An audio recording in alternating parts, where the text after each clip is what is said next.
A paz do Senhor, queridos! Estamos iniciando mais um podcast de seu canal EBD Fácil e Motivadora. E na podcast de hoje nós comentaremos a lição de número 13, Jovens, última lição do segundo trimestre deste ano corrente. Tem como título A Santa Ceia, o Amor e a Ressurreição. Amém? Lição bíblica número 13, Jovens. Então vamos comentar nesta última lição deste trimestre, a qual nós estamos encerrando este estudo ao qual fizemos da primeira carta aos Coríntios, abordando alguns temas conforme o autor colocou na lição bíblica. E hoje nós estamos encerrando, comentando sobre 3 coisas que o apóstolo Paulo responde e leva à igreja de Coríntios, que é a Santa Ceia, o amor e a ressurreição. Então vamos lá. Orientações a respeito da celebração da ceia do Senhor. Primeiro ponto da lição, primeiro tópico da lição. O apóstolo Paulo aqui, quando vai direcionar os coríntios, estas recomendações, essas orientações quanto à celebração da ceia, por quê? Porque no primeiro século existia uma festa, uma refeição que era comum, em que o pessoal ali da comunidade cristã, dos membros, se reuniam para participarem daquela comunhão. E essa comunhão, essa refeição que era comum a todos, levou-se um nome ali na era cristã, que levou o nome da festa Ágape, ou seja, era a festa que tinha o nome de Ágape. E esta festa já era uma tradição que vinha acontecendo, e quando a ceia foi instituída, porque o livro de 1 Coríntios foi escrito antes de que os evangelhos, e a Santa Ceia, quando foi instituída, o que aconteceu foi também fazendo parte dessa festa. Mas com relação agora aqui, que o apóstolo Paulo está falando, o que aconteceu? A festa tinha, não é a Santa Ceia anterior, meu irmão, no primeiro século, não é como acontece hoje nos nossos dias, que vamos para fazer um memorial a Cristo, onde há um pedaço de pão e um pouquinho do suco da uva, não. Na festa ágape que acontecia ali em Coríntio, no primeiro século, quando os cristãos se reuniam para celebrar a comunhão que existia entre eles, o que acontecia era uma festa mesmo. As pessoas levavam comidas, levavam as bebidas, levavam as comidas para pessoas comerem mesmo, comer de se saciar e não sentirem fome. Não era uma festa de comunhão mesmo, de confraternização. Mas o que estava acontecendo nessa celebração? Aquelas pessoas que tinham condições de levar comida estavam levando mais para os seus grupinhos.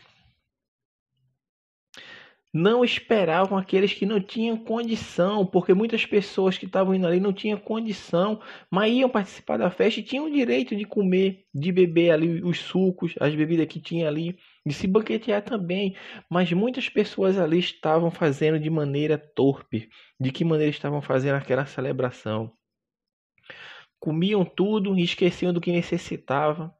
Muitos se tornaram ali como uma festa praticamente pagã, porque estavam se embriagando.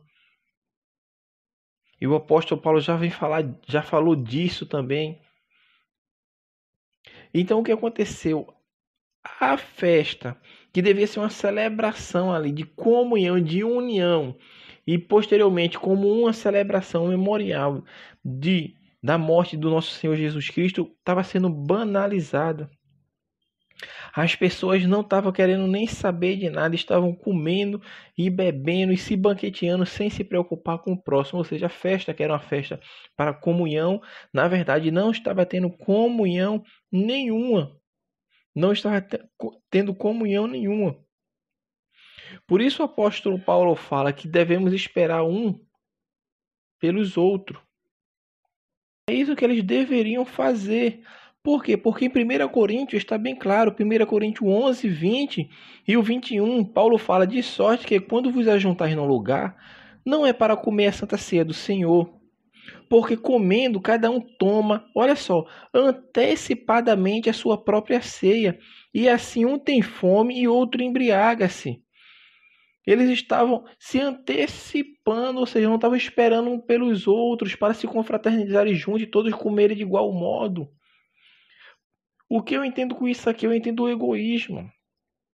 Porque as pessoas que levavam a comida eram as pessoas bastardas que tinham condições de levar comida e as bebidas para a festa. Era egoísta a ponto de não esperar aquelas pessoas que certamente passavam por necessidade, passava por aperto e não tinha condições de contribuir como aquelas pessoas bastardas tinham condição de contribuir. E Paulo vem e combate isso e repreende isso, que está acontecendo divisões na celebração da ceia do Senhor. E é isso que o apóstolo Paulo vem agora e mostra essas orientações, para que seja com ordem e decência. Tudo com ordem e decência. E tudo isso nos mostra o quê? Por isso o apóstolo Paulo fala: porque eu recebi a leitura do texto bíblico, porque eu recebi do Senhor o que também vos ensinei, que o Senhor Jesus, na noite em que foi traído, tomou o pão e, tendo dado graça, o partiu e disse: tomai e comeis, isto é o meu corpo que é partido por vós, fazei isso em memória de mim. Semelhantemente também, depois de cear, tomou o cálice, dizendo: este cálice é o novo testamento no meu sangue. Fazei isto todas as vezes que beberdes, em memória de mim. Então, quando a gente olha agora, vê que a ceia do Senhor está apontando para quem? Para Cristo. O apóstolo Paulo é enfático. O memorial da Santa Ceia é em memória de Cristo. Ele fala: fazei isto todas as vezes que beberdes, que comerdes, que partir o pão, em memória de quem? Em memória de Cristo. Então, esse olhar para o passado, que é o modelo da ceia do Senhor, é um olhar para Cristo. A celebração da ceia é um culto memorial e exclusivamente em memória de Cristo. Quando qualquer outra coisa acontece, tirando o foco daquilo, perde o sentido completamente a ceia do Senhor. A ceia do Senhor é um culto de celebração, de memorial para aquele, meu irmão, que morreu e deu a vida por cada um de nós. Então, meu irmão, este culto, o culto hoje, vamos falar de hoje, ele tem esse olhar retrospectivo na cruz de Cristo, que foi a carne de Cristo que foi rasgada, foi o seu sangue que foi derramado em favor de muitos. E este culto, quando acontece esse memorial, é em memória de Cristo, é para Cristo, a centralidade está em Cristo. Então nós devemos olhar e perceber e ter aquela atitude dentro de nós mesmos, que não estamos comendo nem bebendo indignamente. Indignamente em que sentido? É no sentido de eu não ter em plena consciência de saber o que Cristo fez por mim. Porque essa indignação que o apóstolo fala aqui, que bebe para a sua própria condenação, é quando ele está fazendo da ceia do Senhor um rito sem nenhuma esperança, um rito sem nenhuma introspecção, um rito sem nenhuma esperança nem expectativa do Cristo que morreu por ele, que há de vir arrebatar sua igreja e levar os salvos para habitar com o Senhor no céu. Então estas pessoas estão bebendo e comendo indignamente, estão trazendo males para si próprio. Depois a pessoa não entende por quê? Porque ele participa do rito como se fosse um cargo, uma carga na sua vida, que ele tem que fazer aquilo. Normalmente as igrejas têm a Santa Ceia uma vez no mês, algumas igrejas duas, mas normalmente é uma vez no mês, e há pessoas que usam isso como se fosse um rito, que fosse mais um pontinho, mais uma pontinha das coisas que ele deve fazer para alcançar a salvação. Mas estão bebendo indignamente, comendo indignamente. Por quê? Porque não estão levando à memória qual o significado real da Santa Ceia. Um memorial para Cristo, que aponta para Cristo.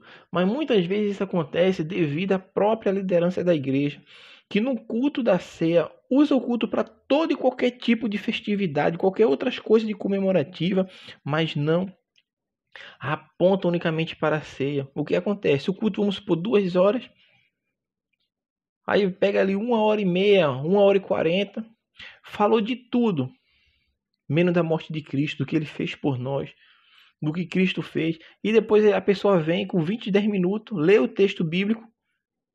Na noite que o Senhor Jesus foi traído, tal, lê aquele texto ali, come do pão, bebe do cálice, mas não teve um memorial. O culto não foi voltado para Cristo. E essa é uma das coisas que está acontecendo muito nos dias atuais. Os cultos estão deixando de ser cristocêntricos. Inclusive, a Santa Ceia do Senhor está deixando de ser um culto de memorial a Cristo. Então, isso tem afetado muito a vida de muitas pessoas. Aí depois vocês vêm e perguntam, mas por que tem tantos doentes, tantos enfermos? Mas será que o culto de Santa Ceia está sendo ministrado de maneira como Cristo deixou nos evangelhos sinóticos, como Mateus, Marcos e Lucas, e nos escritos de Paulo, principalmente em 1 Coríntios aqui, quando ele dá essas instruções a respeito da Santa Ceia? Será que estão levando a sério o memorial de Cristo? Então, isso, meu irmão, nós devemos pensar e colocar em nossa mente. Se você está indo para o culto de Santa Ceia e não está fazendo memorial a Cristo, a partir de hoje, meu irmão, você vá celebrar o memorial de Cristo, fazer isso em memória dele, lembrando que ele morreu, deu a vida por mim e por ti. Este é o sentido, o significado da Santa Ceia, que Cristo nos libertou das garras do pecado para que tivéssemos vida e vida em abundância. O segundo tópico da lição, o autor vai falar sobre o poema do amor. Ele vai pegar aquele capítulo 13 de 1 Coríntios e vai falar sobre o amor. A gente já viu em lições anteriores que a igreja de Corinto era uma igreja dividida. Era uma igreja que tinha divisões, facções, tinha grupinhos. Por quê? Porque não tinha amor.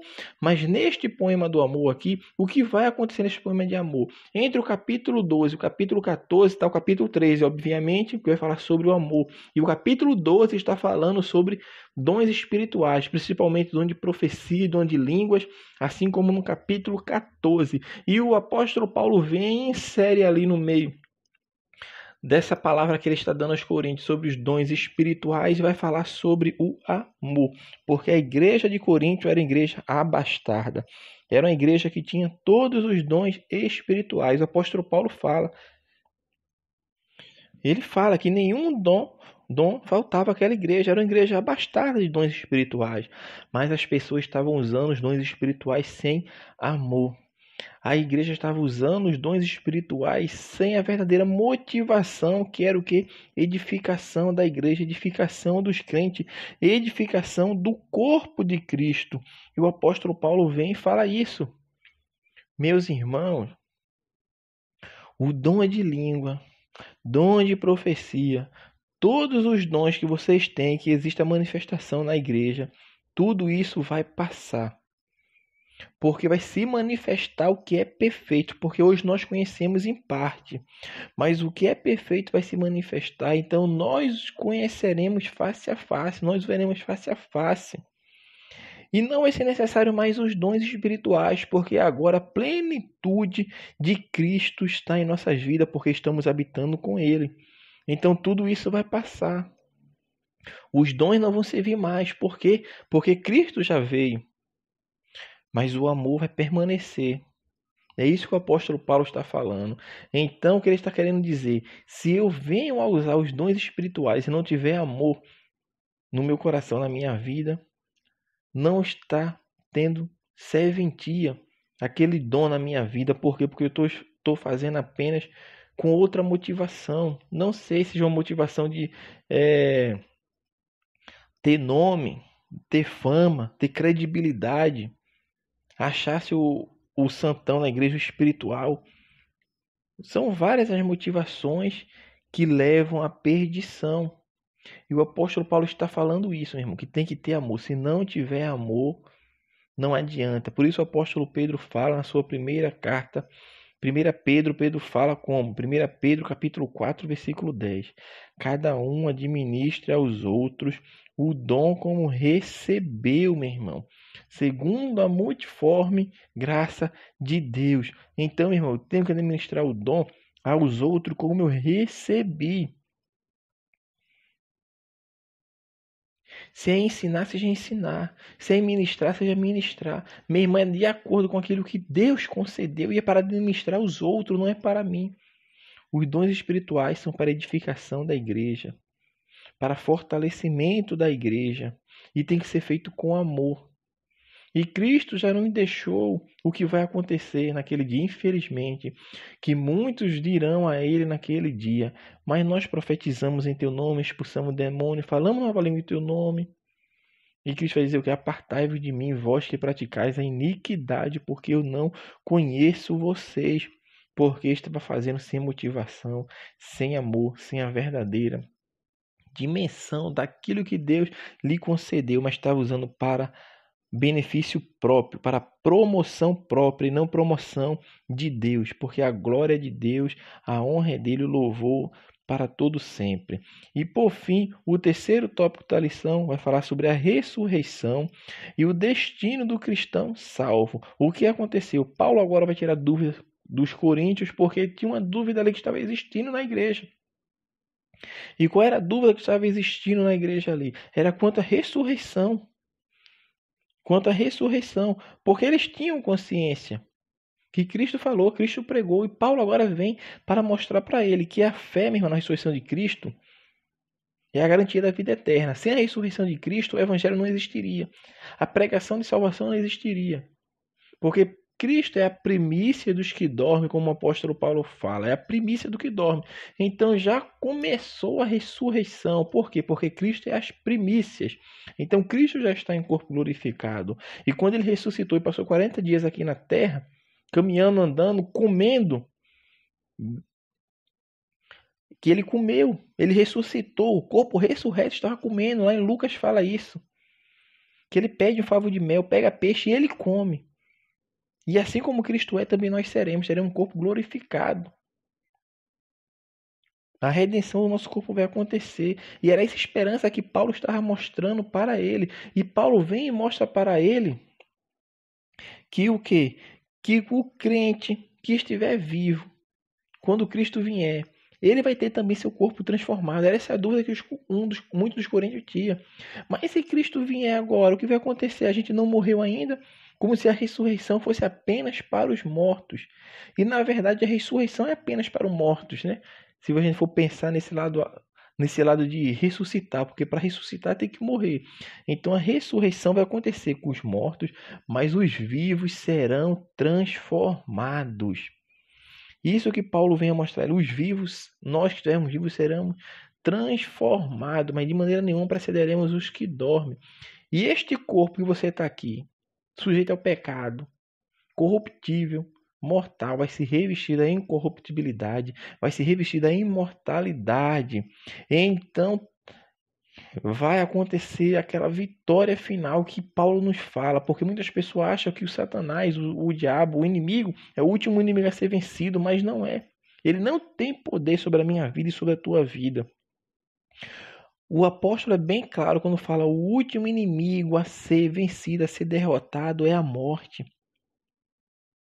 Mas quando Cristo vier, meu irmão, os crentes do Antigo Testamento, do Novo Testamento, que morreram em Cristo Jesus, serão ressuscitados a encontrar o Senhor nos ares. E nós, meus irmãos, que estiveram vivos, teremos corpo transformados. Essa é a redenção do corpo, e vai se cumprir a palavra que escrita está. Tragada foi a morte na vitória. Onde está a morte, o teu aguilhão? Vai se dar a vitória final, minha irmã, é a ressurreição dos mortos em Cristo. Os que estiverem vivos serão transformados, porque vai acontecer o arrebatamento da igreja, o rapto secreto da igreja, onde seremos levados a encontrar o Senhor nos ares para as bordas do Cordeiro com Cristo. Isso é o que vai acontecer, meu irmão. Vai ser transformado. Os crentes que estiverem vivos serão transformados. Os que foram mortos e morreram em Cristo com a salvação serão transformados. Mas o ímpio, meu irmão, entenda. O ímpio não ressuscitará nesse dia. Os que morreram sem Cristo permanecerão mortos. Seus corpos não passarão pela redenção nem pela transformação. Eles só virão, só ressuscitarão, sabe só quando, meu irmão? Depois dos 1000 anos, quando Cristo lançar Satanás no inferno, no lago de fogo e enxofre, onde vai estar já o anticristo e o falso profeta. Vão estar lá, aí Satanás vai ser lançado lá, e depois disso vai acontecer a ressurreição dos ímpios em corpo, não em corpo glorificado nem transformado, mas no seu corpo físico, para o grande trono branco ou o juízo final, o julgamento do grande trono branco, o julgamento do juízo final. E ali eles serão julgados e lançados, meu irmão, num lago de fogo de perdição. Mas os crentes salvos não, eles já estarão com Cristo, já foram arrebatados, transformados, estão com Cristo, vai voltar com Cristo a essa terra, vai fazer parte do governo milenal de Cristo aqui na terra, porque Cristo reinará nessa terra 1000 anos e a igreja estará com Cristo. Então essa esperança, meu irmão, que nós temos, que o crente salvo em Cristo vai sofrer a redenção do seu corpo, a transformação do seu corpo, e os que morreram em Cristo serão ressuscitados em corpos gloriosos e a redenção do corpo vai acontecer.